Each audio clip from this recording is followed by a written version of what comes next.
मैं बता रहा हूँ आपको, अगर आप थ्योरी कर लेते हो, यानी कि वाली इसकी थ्योरी कर लेते हो नेटवर्किंग की, और दूसरा आप थोड़ा बहुत एसक्यूएल कर लेते हो, और तीसरा आप थोड़े बहुत क्वेश्चंस पाइथन रिवीजन टूल के कर लेते हो, ठीक है।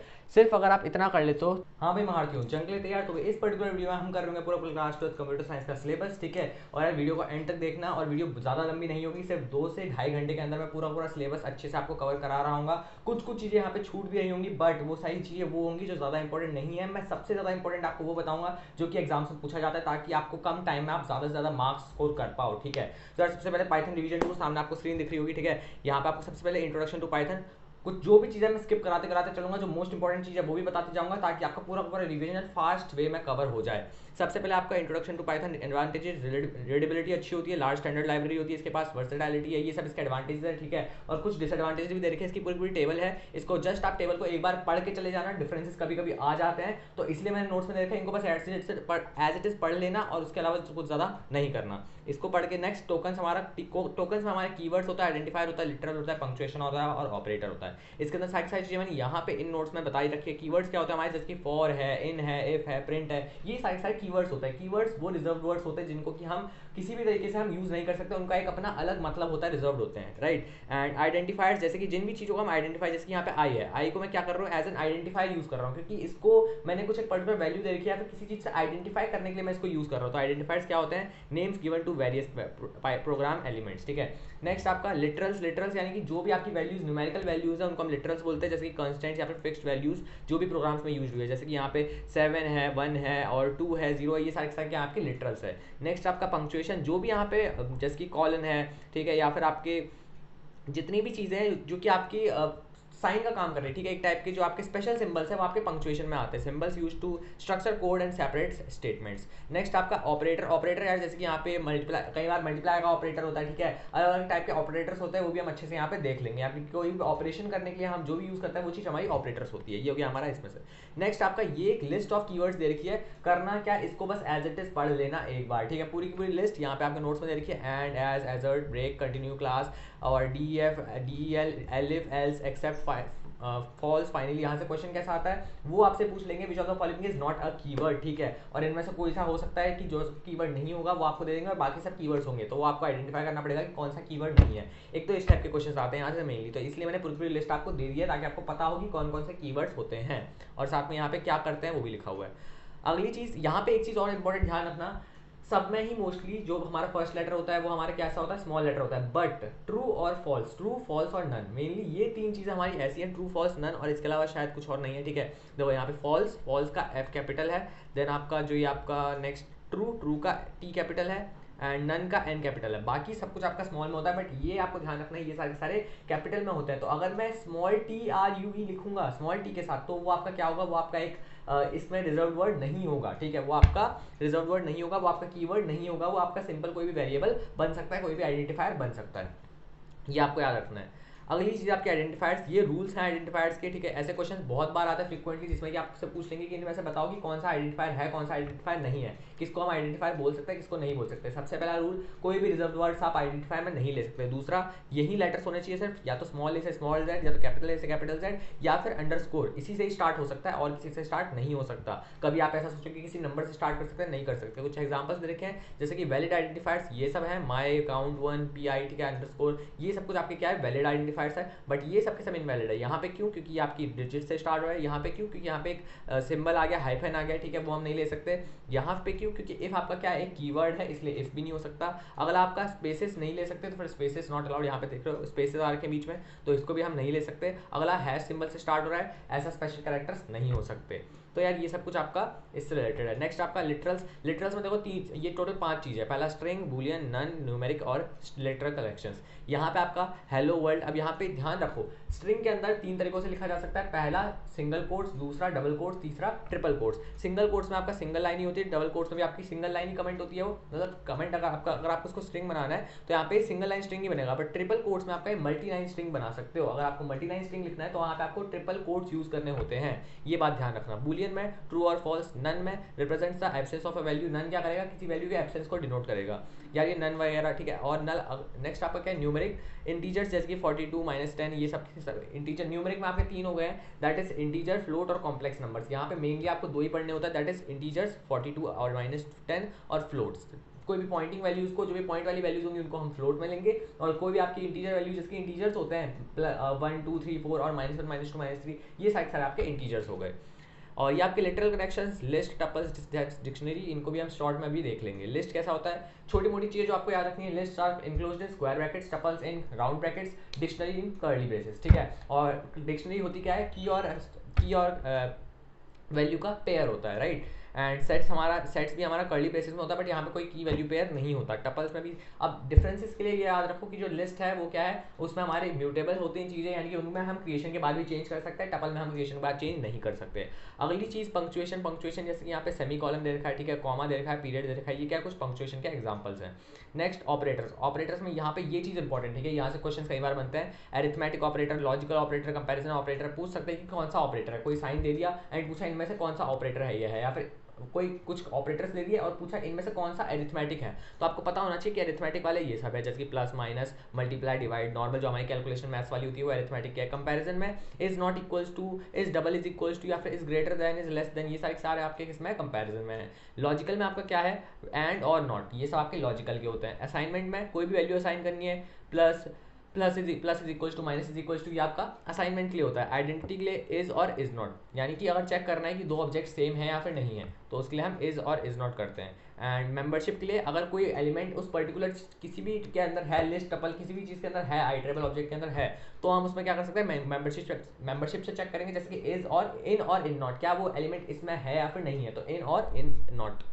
एंड बिटवाइज के अंदर हमारा क्या है, बिट लेवल ऑपरेशन, जैसे कि एंड ये तीन टाइप के आप साइंस याद रख सकते हो, ठीक है। बिटवाइज ज़्यादा नहीं पूछा जाता है, मेनली ऊपर वालों से पूछा जाता है, तो इनको आप अच्छे से याद रखना कौन सा साइन किसका है प्लीज़, ठीक है, इसको अच्छे से कर लेना।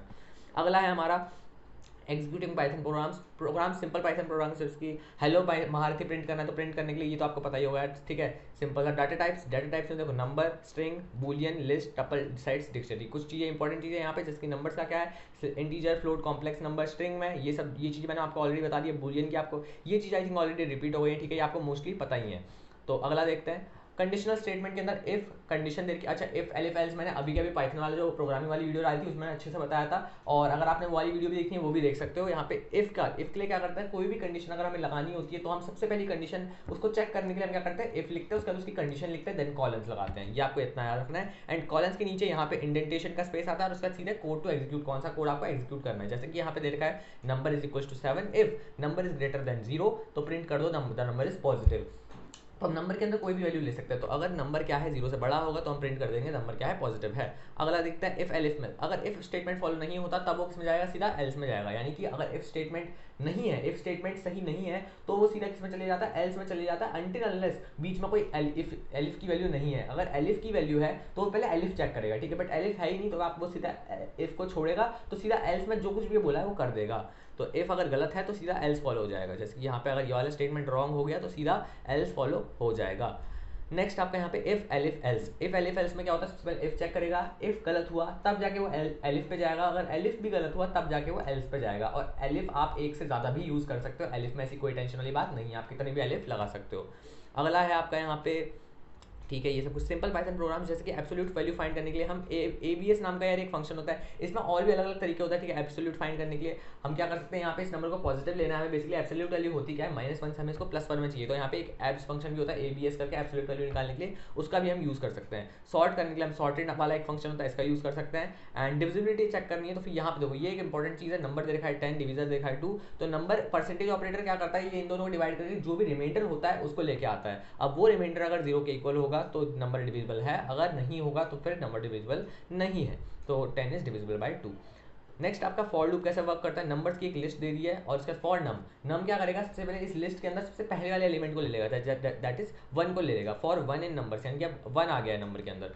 Square is equals to number, और नंबर के ऊपर पावर कर दो 2, तो नंबर की पावर 2 हो गई, यानी अभी नंबर की वैल्यू 1 है, ठीक है, 1 का स्क्वायर क्या होता है 1 ही होता है, तो यहाँ से सॉल्व होकर 1 आ गया। नेक्स्ट फिर से लूप चलेगा, इस बार नंबर की वैल्यू क्या हो जाएगी, लिस्ट का सेकंड एलिमेंट देखेगा 2, इस बार नंबर की वैल्यू 2 हो गई तो 2 का स्क्वायर करके देगा। देन नेक्स्ट टाइम दोबारा चलेगा, इस बार नंबर की वैल्यू, इसके भी अलग नेक्स्ट, मतलब क्या करता करता है, लिस्ट के सारे एलिमेंट्स को एक एक करके वन बाय वन वो लेना स्टार्ट करता है वैल्यूज को फॉर लूप के अंदर, ठीक है, जब तक सारी लिस्ट कंप्लीट नहीं हो जाती। तो आपको ये याद रखना है, ये इस तरीके से आपका आउटपुट रिटर्न करेगा। अगला आपका वाइल लूप। वाइल लूप तब तक वर्क करता है जब तक उसकी कंडीशन ब्रेक नहीं हो जाती, जब तक उसकी कंडीशन जैसे कि यहाँ पे while I is less than equal to number, जब तक आई ये वाली कंडीशन को सेटिस्फाई करता रहेगा तब तक ये लूप चलता रहेगा। और जैसे ही ये लूप की कंडीशन सेटिस्फाई नहीं होगी, अनसेटिस्फाई हो जाएगी, यानी कि वो वाली कंडीशन ब्रेक हो जाएगी, तैसे ही हम उस लूप से बाहर निकल जाएंगे। तो यहाँ पे नंबर दे रखा है, फैक्टोरियल निकालना है। अगर मान लो किसी भी नंबर का आपको फैक्टोरियल निकालना है, फैक्टोरियल क्या होता है 5 और उसके अंदर आपको पता ही होगा, ठीक है, जो हमारा 5 का फैक्टोरियल ये इस तरीके से निकालना है, यानी कि 5 से नीचे वाले सारे नंबर्स का मल्टीप्लीकेशन, जैसे कि 5 का फैक्टोरियल निकालना है तो 5 इंटू 4 इंटू 3 इंटू 2 इंटू 1, ठीक है, इसको सबको मल्टीप्लाई कर दोगे, उस पर्टिकुलर नंबर से छोटे सारे नंबर्स को मल्टीप्लाई कर देता है तो फैक्टोरियल निकल जाता है। तो यहाँ पे देखो, यहाँ पे क्या है, while I is less then number, तो यहाँ पे अगर आई आपका क्या है नंबर से छोटा है तो आप क्या करो फैक्टोरियल में मल्टीप्लाई कर दो, ठीक है, और उसके बाद जाके एक नंबर से बढ़ा दो। अभी आई की वैल्यू 1 है, 1 आया, फैक्टोरियल में मल्टीप्लाई हुआ, फिर 1 की वैल्यू बढ़ गई। अब इस बार फैक्टोरियल की नई वैल्यू क्या हो गई है, इस बार 1 हो गई है, ठीक है, तो इस बार फिर से आई, इस बार फैक्टोरियल आई की वैल्यू 2 हो गई है, तो 2 वैल्यू के साथ फिर से फैक्टोरियल में मल्टीप्लाई हुआ तो 2 इंटू 1 2 हो गई। इस बार फैक्टोरियल की वैल्यू 2 हो गई है, बट आई की वैल्यू अभी तक 2 ही थी। इस बार दोबारा लूप चलेगा तीसरी टाइम और आई की वैल्यू 3 हो जाएगी, ठीक है, तो 3 के साथ चलेगा, 3 के साथ लूप में गया, 3 लूप में आया, अब 3 जो है वो आपका जो 2 है इसके साथ मल्टीप्लाई होगा, ठीक है, तो 3 2 6। तो कुछ इस तरीके से ये सारे नंबर एक एक करके क्या होंगे आपके फैक्टोरियल के अंदर मल्टीप्लाई होते जाएंगे, एंड एट द एंड आपका क्या हो जाएगा, नंबर आ जाएगा। तो फैक्टोरियल ऑफ 5 इज 120। तो कुछ इस टाइप से यार मेजॉरिटी जो भी हमारे पाइथन के रिवीजन टूल के थे ये सब थे। नेक्स्ट करते हैं यार हम फाइल हैंडलिंग सामने यहाँ पे दिख रहा होगा आपको, ठीक है, इंट्रोडक्शन टू फाइल्स में आपकी 2 टाइप्स की फाइल्स होती है, आपको याद रखना है, टेक्स्ट फाइल और बाइनरी फाइल। टेक्स्ट फाइल क्या करती है आपकी, टेक्स्ट फाइल के अंदर ह्यूमन रीडेबल कैरेक्टर्स होता है जो इंसान पढ़ सकता है, वो सारे कैरेक्टर्स होते हैं। बाइनरी फाइल के अंदर ह्यूमन रीडेबल नहीं होता है, गार्बेज टाइप की वैल्यूज होती है। एंड टेक्स्ट फाइल के अंदर क्या होता है, हम सब चीज़ें पढ़ सकते हैं और खुद से चेंज भी कर सकते हैं। यहाँ पे internally stored at bytes, and इसमें स्कीम्स क्या होते हैं, ASCII या फिर यूनिकोड टाइप की होती है। एंड लाइन्स किससे टर्मिनेट होती है, न्यू लाइन। अच्छा, ये स्लैश एन का क्यों यूज़ करता है, न्यू लाइन के लिए यूज़ करता है। तो ये बहुत बेसिक सी चीज़ है, ठीक है, ये आपको पता ही होंगी, एंड नहीं पता है तो फिर एक बार अच्छे से इनको देख लेना, ये इससे क्वेश्चन खास कुछ आता नहीं है। अगला opening and closing a file, file को ओपन कैसे करता है और क्लोज कैसे करता है। देखो, फाइल को ओपन करने के लिए सिंपल सा तरीका है, ओपन फाइल नेम और उसके बाद एक्सेस मोड। ओपन कर दो और किस मोड के द्वारा आप एक्सेस करना चाहते हो वो लिख दो। अब क्या क्या मोड्स होते हैं ये देखो, यहाँ पे आर मोड होता है, RB होता है। अच्छा, जहाँ पे बी पीछे से लिखा हुआ आ जाए समझ जाना वो बाइनरी मोड है, यानी कि जब भी आपको कोई बाइनरी फाइल देखी होगी तो आपको उसको RB मोड में ओपन करना होगा। मान लो आप आर मोड में तो करना चाहते हो बट वो बाइनरी फाइल है तो उसको RB लगा के करोगे। राइट मोड में करना है तो फिर W लगा के तो करोगे, बट W के साथ B भी होगा क्योंकि वो बाइनरी है, तो बाइनरी फाइल्स में आपका पीछे से B लग जाता है। आर मोड में क्या होगा, सिर्फ और सिर्फ राइट करेगा, बट आर प्लस मोड में क्या होगा, रीड और राइट दोनों करेगा। तो प्लस लगने के बाद उसके साथ वाला कॉम्प्लीमेंट्री ऑपरेशन भी हो जाता है, यानी कि अगर रीड है सिर्फ आर है तो आर पे अगर प्लस लग गया तो आर रीड के साथ राइट भी कर लेगा, और अगर राइट है राइट पे प्लस लग गया तो वो राइट के साथ साथ रीड भी कर लेगा। तो कुछ इस टाइप की चीज़ है, बट डिफरेंस क्या होता है इनमें, कभी कभी आ जाता है वाला क्वेश्चन कि आर प्लस और डब्ल्यू प्लस में डिफरेंस क्या है। तो इसके डिफरेंसेस के लिए मैंने सबसे लास्ट में यहाँ पे एक क्वेश्चन दे रखा है, देखो यहाँ पे दिखाता हूँ आपको, ये लास्ट में एक क्वेश्चन है आपका, ये देखो यहाँ पे आपका क्वेश्चन है what is the difference between R plus and W plus mode. तो opening a file, making a new file, इन सबके बीच में डिफरेंस लिखा हुआ है। ओपनिंग अ फाइल ये किस में ओपन करता है, ओपन सिंस फाइल एग्जिस्ट, ये तभी ओपन करेगा जब फाइल एग्जिस्ट करेगी। अगर फाइल एग्जिस्ट नहीं करेगी तो ये उसका क्या करेगा, फाइल को ओपन नहीं कर पाएगा। बट यहाँ पे क्या ये एक नई फाइल क्रिएट कर देता है। Reading a file, R plus help in complete reading of a file while W plus does not allow the same. R plus क्या करता है, पूरी फाइल को रीड करने में हेल्प करता है, बट डब्ल्यू प्लस ऐसा नहीं करता। As opening a file in W plus erases all the content. Yes, ये चीज़ आपको ध्यान रखनी है, डब्ल्यू प्लस में आपका क्या होगा, सारा कंटेंट इरेज हो जाएगा क्योंकि वो नई तरीके से राइट करता है, ठीक है। अगर आपको चाहिए कि आपका कंटेंट एज इट इज रहे, उसके पीछे से आप ऐड करना चाहते हो तो आपको उसके लिए अपेंड करना पड़ेगा। तो अपेंड आपको याद रखना है, राइट, तो आपको उसमें ए मोड में खोलना पड़ेगा। तो ये सारी कुछ चीज़ें यार।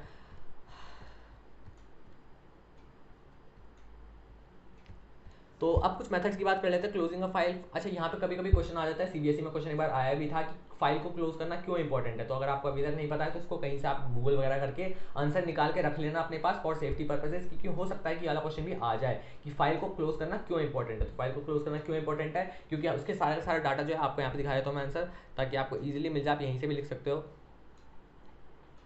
If a file is designed, देखो, आफ्टर रीडिंग और write operation it's good practice to close a file using the close method. Python flushes unwritten data before closing, और जो अनरिटन डाटा होता है उसको पाइथन फ्लश कर देता है, वो सेव नहीं होता है। If a file object is reassigned और control exits a program block the file is automatically close. तो ये कुछ रीजन है साफ, ठीक है। तो आप ये सब कुछ याद कर लेना, वो सारा डाटा फ्लश ऑफ हो जाता है अगर हम उसको क्लोज नहीं करते हैं। अगला विद क्लॉज से ओपन करने का फायदा क्या है, विद क्लॉज से ओपन करके हमें फाइल को क्लोज करने की जरूरत नहीं पड़ती, वो वहीं पे जैसे ही हमारा फंक्शन हो जाता है उसके बाद वो अपने आप ही टर्मिनेट हो जाता है, अपने आप फाइल क्लोज हो जाती है। तो पाइथन सर तो एंश्योरिंग ऑटोमेटिक फाइल क्लोजर, ये आपको याद रखना है। Then with open file as file object के तरीके से हम इसको ओपन कर सकते हैं। तो विद क्लॉज का बेसिकली हम इसका यूज करते हैं। तो क्या करता है, सिंपल सिंटेक्स और ऑटोमेटिक क्लोजर प्रोवाइड करता है। अगर बोले कि विद क्लॉज का क्यों यूज करना चाहिए, तो ये इसका कुछ बेनिफिट है। अगला writing to a text file, open file in W और अपेंड मोड, ठीक है। राइट क्या करता है, सारा का सारा प्रीवियस डाटा इरेज कर देता है। देखो याद रखो कुछ कॉमन सी चीज़ें, आर प्लस क्या करेगा, आर प्लस जो है रीड करेगा सिर्फ और सिर्फ फाइल को, ठीक है। राइट में क्या होगा, आपका सारा डाटा फ्लश ऑफ हो जाएगा पिछला डाटा। राइट क्या करेगा, अच्छा राइट में भी 3 तरीके होते हैं। राइट में एक होता है राइट, एक होता है राइट लाइन्स, ठीक है। 2 ही तरीके होता है, एक होता है राइट, एक होता है राइट लाइन्स। राइट क्या करता है, राइट से सिंगल स्ट्रिंग, एक सिंगल स्ट्रिंग लिखना है, अगर आपको कोई एक सिंगल लाइन लिखनी है तो उसमें आप क्या करोगे, सिर्फ राइट से लिख सकते हो। अगर आपको मल्टीपल लाइन्स लिखनी है, सीक्वेंस ऑफ स्ट्रिंग्स लिखना है, तो आप क्या करोगे, राइट लाइन्स यूज कर सकते हो। राइट मेथड में कुछ इस तरीके से राइट करते हैं, जैसे कि मान लो एक सिंगल लाइन लिखनी थी तो मैंने राइट यूज़ कर लिया। अगर मेरे को बहुत सारी लाइन्स लिखनी थी तो मैंने क्या कर लिया, यहाँ पे राइट लाइन्स का यूज़ किया, जिसमें कि मैंने लाइन्स मैंने क्या बना दी, एक लिस्ट बना दी जिसके अंदर मैंने अलग अलग अपने एलिमेंट्स लिख दिए हैं। इन लाइन्स को मैंने एज एन एलिमेंट्स इस लिस्ट के अंदर रख दिया है, देन इसको राइट करा दिया है, ठीक है। तो आप कुछ इस तरीके से राइट लाइन्स कब यूज़ करोगे, ध्यान दो, कई बार प्रोग्राम से पूछा था राइट लाइन्स तब यूज़ करोगे जब आपको एक लिस्ट दे रखी है और लिस्ट के सारे एलिमेंट्स जो कि एक टाइप की लाइन की तरह एक्ट कर रहे हैं, वहाँ पे आपको उनको ऐड कराना है, ठीक है। यानी कि लिस्ट जब भी हम राइट लाइंस कर रहे होंगे तो उसमें लिस्ट इन्वॉल्व हो रही होगी। अगला है हमारा reading from a text file. Read कैसे करते हैं, सो यार यहाँ पे आर ये सब कुछ मोड्स हैं, ठीक है, रीड करने के लिए। रीड मोड में कैसे ओपन करेंगे, मान लो अगर हम आर मोड में ओपन कर, अच्छा अगर हमें मान लो कि मेरे को डाटा ऐड कराना है, कई बार क्वेश्चन में हो सकता है एमसीक्यू ये पूछ ले कि मुझे डाटा ऐड कराना है, बट यहाँ पे मैं क्या चाहता हूँ कि मेरा पिछला डाटा डिलीट ना हो और नया डाटा मेरा ऐड हो जाए, तो उसके लिए क्या कर सकते हैं, हमें अपेंड मोड में ओपन करना होगा। अच्छा, और अगर मान लो मेरी कोई बाइनरी फाइल है और मैं उसको रीड करना चाहता हूँ तो सिंपल उसको आरबी में ओपन कर सकता है। तो ये कुछ कॉमन सी चीज़ें आपको याद रखनी है। My object is equal to open my file dot T X T, पहले फाइल नेम आता है, उसके बाद फाइल मोड आता है, उसके बाद print my object dot read 10 यानी कि फर्स्ट इसके 10 कैरेक्टर्स को रीड कर देगा, ठीक है। अगला आपका read line method, read line क्या करता है, यहाँ से एक पूरी लाइन रीड कर देगा। रीड लाइन और रीड सिमिलर से ही है, ठीक है, ये आप समझ सकते हो। रीड्स वन कंप्लीट लाइन और स्पेसिफाइड, अगर इसमें आपको वैसे नॉर्मली एक कंप्लीट लाइन रीड करेगा, बट अगर आप इसमें स्पेसिफाई कर देते हो तो फिर सिर्फ ये उतनी ही बाइट्स रीड करेगा, बाकी कुछ रीड नहीं करेगा। रीड लाइन्स में क्या होता है, reads all the lines and returns as a list, यहाँ पे सारी लाइन्स ही रीड करेगा और ये क्या करेगा, आपको एज अ लिस्ट रिटर्न कर देगा, लिस्ट ऑफ स्ट्रिंग्स। नेक्स्ट यार आपका यहाँ पे setting offsets in a file, tell method सबसे पहले, ठीक है। तो position is equal to file object dot tell, ये क्या करता है, फाइल की करंट पोजीशन बता देता है, किस पोजीशन में वो करंटली है। फाइल का कर्सर जो होता है वो करंटली कहाँ पे है वो पता लगाने के लिए हमें टेल मेथड का यूज करना होता है। सीक क्या करता है, किसी एक नंबर से अगर हमें स्किप करके डायरेक्टली किसी एक पोजीशन पे जाना हो तो हम सीक का यूज करते हैं। तो यार ये कुछ कॉमन सी चीज़ें हो गई।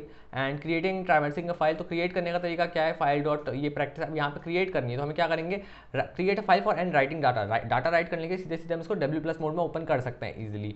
एंड ट्रैवर्सिंग करने के लिए हम देखो यहाँ पे रीड लाइन का यूज़ कर रहे हैं, वाइल लाइन प्रिंट लाइन, जब हम एक लाइन में है किसी पर्टिकुलर लाइन में तो उस लाइन को प्रिंट कर दो। तो पूरा फाइल को अगर हमें ट्रैवर्स करना है, हमें देखना है कि क्या क्या डाटा उसके अंदर है, तो हम एक लाइन ऑब्जेक्ट ले लेंगे जिसके अंदर की एक लाइन होगी, ठीक है। और जब तक ये वाली लूप तब तक चलेगा जब तक इसकी सारी लाइन्स कंप्लीट नहीं हो जाती उस वाले फाइल ऑब्जेक्ट की। तो आपको ये समझ जाना है और लास्ट में हमें फाइल ऑब्जेक्ट को क्लोज भी कर देना है। एंड इसके बाद हमारा आता है पिकल मॉड्यूल। पिकल मॉड्यूल क्या होता है, अच्छा देखो, अब जैसे कि इंक्रिप्शन डिक्रिप्शन होता है, इसी टाइप से आप इसको समझ सकते हो सीरियलाइजेशन और डीसीरियलाइजेशन, ठीक है। अगर हमें यहाँ पे जो भी पाइथन का मॉड्यूल है तो फिर यहाँ पे क्या सीरियलाइजेशन होता है, दैट इज ट्रांसफॉर्म्स डाटा और objects into memory into byte stream. तो जो डाटा और ऑब्जेक्ट्स होता है उनको बाइट स्ट्रीम में कर देना क्या कहलाता है सीरियल, यानी कि एक टाइप से जो डाटा है वो लैंग्वेज है वो आपने बाइट स्ट्रीम में कन्वर्ट कर दी, यानी कि कुछ एक फॉर्म में कन्वर्ट कर दी, नई फॉर्म में, that is called serialisation. And उस बाइट स्ट्रीम वाली फॉर्म से जब आपने वापस उसमें कर दिया, यानी कि आपने वापस ऑब्जेक्ट्स वगैरह बना दिए, तो आपका क्या हो गया, डीसीरियलाइजेशन। तो वर्किंग विद पिकल, यहाँ पे आपका पिकलिंग अनपिकलिंग जैसे मेथड क्या है, पिकल डॉट डंप क्यों करते हैं, ताकि हमें कोई चीज़ अगर उसके अंदर डालनी है, कुछ ऑब्जेक्ट इंसर्ट कराना है, नई चीज़ डालनी है, तो हम क्या करते हैं, डंप यूज़ करते हैं। एंड यहाँ पे हमारा क्या, लोड क्यों करते हैं, जब हमें कोई चीज़ रीड करनी है उसमें से वापस पढ़नी है कि वापस चाहिए हमें कि क्या थी, लोड करो, तो तब हमें लोड करना होता है। तो handling and writing and reading operation similar to text file, and ये सब चीज़ें कुछ इसमें है, देख सकते हो आप। नेक्स्ट आपका CSV फाइल, ठीक है, CSV फाइल से रिलेटेड आप एक एग्जांपल इसको अच्छे से कर लेना, ठीक है, ये वाला क्या एग्जांपल कैसे रीड करते हैं, क्योंकि इसी से रिलेटेड क्वेश्चन मैंने देखा था बोर्ड में आ रखा था। तो ये आप इस टाइप के क्वेश्चंस जो भी CSV फाइल्स हैं, आप इस टाइप के प्रोग्राम को एक बार अच्छे से देख लेना, मतलब इसको याद ही कर लेना एक टाइप से, क्योंकि सिमिलर से ही प्रोग्राम्स रहता है CSV फाइल से, उतना ज़्यादा प्रोग्राम्स चेंज नहीं होता। तो अगर आपको एक डेमो अपने सामने दिमाग में होगा कि हाँ ये वाला एक प्रोग्राम है, इसी के ऊपर वर्क करना है, तो आप इसको कर सकते हो। बट अगर आपको CSV फाइल से ज़्यादा भी कुछ नॉलेज नहीं है तो इसको टच मत करना, पास वगैरह होना है तो फिर इसको छोड़ देना, क्योंकि ये इतनी जल्दी ईजिली आपसे कवर नहीं हो पाएगा और आप इसमें कंफ्यूज हो जाओगे, तो इसको मत करना। अगली चीज़ कुछ इंपॉर्टेंट प्रोग्राम्स है, ठीक है, इनको आप देख सकते हो कैसे कैसे प्रोग्राम्स है। File object dot open, open करने के लिए, क्लोज करने के लिए, तो इसमें कुछ वो सब कुछ नहीं है, जो भी हमने चीज़ें पढ़ी हैं उन्हीं सब चीज़ों से सब चीज़ें आ रही हैं, ठीक है। तो इंपॉर्टेंट NCERT के ही प्रोग्राम्स मैंने डाल रखे हैं यहाँ पे, ठीक है, अगर आपको पढ़ना हो तो आप पढ़ सकते हो। बट फाइनली लास्ट में क्या है, जो मैंने कॉमन क्वेश्चंस लिखे हैं, दैट इज फर्स्ट R+ और W+ मोड में डिफरेंस, देन सेकंड आपका टेक्स्ट फाइल और बाइनरी फाइल में डिफरेंस। तो ये आपका टेक्स्ट फाइल और बाइनरी फाइल में डिफरेंस है, ये भी कर लेना, ये भी कभी कभी आ जाता है। अगला है आपका कंप्यूटर नेटवर्क, ठीक है, कंप्यूटर नेटवर्क से देखते हैं क्या क्या चीज़ें हैं हमारी। सबसे पहले कंप्यूटर नेटवर्क क्या होता है, इंटरकनेक्शन होता है वगैरह, ये सब कुछ तो ठीक है, हमें पता ही है, ये सब कुछ कर लेंगे। इवोल्यूशन वगैरह से क्वेश्चन देखो कहाँ से आता है, सिर्फ बता दूँ, एक ARPANET याद रखना और एक यहाँ पे आपके अंदर से यही सब कुछ चीज़ें और कुछ खास नहीं है। देन टाइप्स ऑफ नेटवर्क्स, यहाँ से चीज़ें इंपॉर्टेंट है, ध्यान रखो नेटवर्किंग के 10 मार्क्स आपके कटने नहीं चाहिए, ये बहुत इंपॉर्टेंट है। नेटवर्किंग अच्छे से कर लेना, पूरा का पूरा थ्योरी है और बहुत आसान थ्योरी है।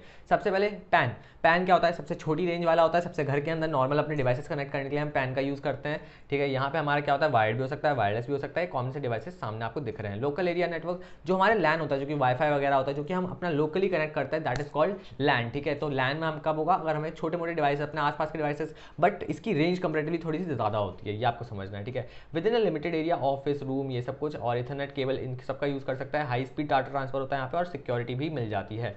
अगला आपका मेट्रोपॉलिटन, इसकी रेंज जो होती है, आप ये समझो कि वैन जितनी बड़ी नहीं है और जो आपका वैन है उतनी छोटी नहीं है, ये मिडल रेंज है एक टाइप से। मेट्रोपोलियन यानी कि मिडल, मेट्रोपोलियन से आप याद रखो कि बीच बीच की रेंज है। ये वाइन यानी जो WAN है, यानी कि जो वैन है वो तो वाइड एरिया नेटवर्क हो गया, यानी कि वो तो सबसे ज़्यादा बड़ा हो गया। तो आपको क्या करना है, इससे छोटा जो है वो आपका मेट्रोपॉलिटन होगा। ये क्या करेगा, covers large area, cities town, मतलब लार्ज एरिया, जब कुछ सिटीज़ हैं, टाउन्स हैं, उनके बीच में जब कनेक्शन करना है तो हम मेट्रोपॉलिटन का यूज़ करेंगे। बट जब कनेक्शन बहुत बड़ा हो जाएगा, ठीक है, नेटवर्किंग से ऐसे क्वेश्चन आते हैं कि मतलब ये वाला ऑफिस है, इसका ऑफिस अभी जो है नोएडा है, नया ऑफिस जो उसका दूसरा ऑफिस है, इसको कनेक्ट करवाना है मुंबई से, तो अब यहाँ पे देखो सिटीज के बीच में डिफरेंस आ गया। जब डिस्टेंस इतना ज़्यादा एक्सटेंड हो जाए, हंड्रेड्स ऑफ किलोमीटर से भी ज़्यादा, तो आप क्या करोगे, वैन का यूज़ करोगे, ठीक है। बट यहाँ पे क्या है, range can extend up to 30-40 kilometre. अगर 30-40 किलोमीटर की रेंज दे रखी है तो आप मेट्रोपॉलिटन यूज़ कर लो, बट जब बहुत ज़्यादा रेंज हो जाएगी तो आपको वैन यूज़ करना पड़ेगा। और internet is the largest van.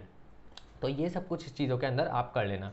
अगला आपका मॉडम क्या करता है, देखो मॉडम क्या करता है, बेसिकली जहाँ से भी सेंडर है, सेंडर से जो सिग्नल होगा उसको क्या करेगा, मॉड्यूलेट करेगा, और उन मॉड्यूलेटेड सिग्नल को जो राउटर होगा, जो रिसीवर के पास जो राउटर होगा, वहाँ पे वो वाला राउटर क्या करेगा, उसको डीमॉड्यूलेट करेगा। तो मॉडम क्या है, बेसिकली सिग्नल्स को मॉड्यूलेट और डीमॉड्यूलेट करने वाला एक सिस्टम है। तो converts digital signal to analog and, मतलब मॉड्यूलेट और डीमॉड्यूलेट करना मतलब क्या, डिजिटल सिग्नल को एनालॉग में करना और एनालॉग को डिजिटल में करना। तो यहाँ पे देखो ये वाले सिग्नल्स क्या थे, डिजिटल सिग्नल्स यहाँ से इसने भेजे, इसने क्या कर दिया, डिजिटल सिग्नल्स ने इसको एनालॉग में कर दिया और इसने वापस इन एनालॉग सिग्नल्स को वापस से डिजिटल में कर दिया। डिजिटल कौन से होता है, 0 और 1 वाले, एनालॉग कौन से होता है, ये वाले, ठीक है। ये आपको हुआ एनालॉग सिग्नल्स। तो यहाँ से डिजिटल सिग्नल्स भेजे जाते हैं कंप्यूटर से, और मॉड्यूलेशन क्या, ये क्या करता है, मॉडम क्या करता है, इसको डीमॉड्यूलेट कर देता है। फिर डीमॉड्यूलेटेड सिग्नल्स यहाँ से क्या हो जाता है, वापस से मॉड्यूलेट हो जाते हैं, ठीक है। नेक्स्ट आपका इथरनेट NIC। तो यार ये क्या है, हमारा network adapter for wired connect. अब यहाँ पे देखो, supports data transfer from 1 Mbps to 1 Gbps and each NIC has a unique MAC address. कुछ छोटी मोटी सी चीज़ है NIC इथरनेट कार्ड से रिलेटेड, ये आप पढ़ सकते हो, ठीक है, नोट्स में दे रखी है। Network adapter for wireless connections, mounts on computers motherboard, supports data transfer up to 10 Mbps to 1 Gbps, each NIC has a unique MAC address. अगला आपका RJ45 8 पिन कनेक्टर होता है, जो कि इथरनेट केबल्स के लिए होता है, ठीक है, और ये हमारे केस में इथरनेट केबल्स वगैरह में यूज़ किया जाता है, ये आप सिंपली समझ सकते हो। अगला आपका रिपीटर क्या करता है, कोई भी अगर वीक सिग्नल है, अगर मान लो जब रेंज बहुत ज़्यादा बढ़ जाती है तो हमारा सिग्नल जो होता है वीक हो जाता है टाइम के साथ, मतलब टाइम के साथ साथ नहीं, ऑब्वियसली रेंज जितनी ज़्यादा बढ़ती है डिस्टेंस के साथ साथ वो वीक होता जाता है। तो उस वीक सिग्नल्स को हमें स्ट्रॉन्ग करने के लिए उनको वापस से यानी कि जो ये वीक सिग्नल्स है इनको एम्पलीफाई करने के लिए, एम्पलीफाई करना मतलब बढ़ाने के लिए हम किसका यूज़ करते हैं, रिपीटर का। तो जब भी अगर आपको 100 मीटर से ज़्यादा, ध्यान रखो नेटवर्किंग के क्वेश्चन में मैंने आपको बताया भी था, जो अगर आपने नेटवर्किंग की PYQs वाली वीडियो देखी होगी तो आप कर लोगे इसको, ठीक है। अगर आपकी रेंज बहुत ज़्यादा हो जाती है तो आपसे बोलेंगे कि आपको रिपीटर कहाँ लगाना चाहिए, तो रिपीटर हमेशा वहीं लगेगा जहाँ पे रेंज आपकी 99 से क्रॉस हो, यानी कि अगर 100 हो गई तो रिपीटर लगेगा, राइट। तो आप ये समझ जाओ। अगला आपका है hub, connects devices through wires and broads. तो यार हब आपका क्या है, बेसिकली डिफरेंट डिफरेंट टाइप्स को डिवाइसेस को कनेक्ट कराने के लिए हब और स्विच दोनों का यूज़ करता है, ठीक है। हब और स्विच का फंक्शन सिमिलर टाइप का ही है, ये आप समझ सकते हो। और यहाँ पे ड्रॉप्स नॉइजी और करप्ट सिग्नल्स, और ये दोनों चीज़ आप हब, बेसिकली अलग अलग टाइप के सिस्टम्स को डिवाइसेस को कनेक्ट कराने के लिए हब और स्विच दोनों का यूज़ होता है, कुछ खास डिफरेंस नहीं है इसमें। अगला router connects LAN to the internet, and ये आपका राउटर यार आपने देखा ही होगा कॉमनली, ठीक है। तो इसमें कुछ खास नहीं है। Analysis forward data packets between networks, can repackage data for transmission over different networks.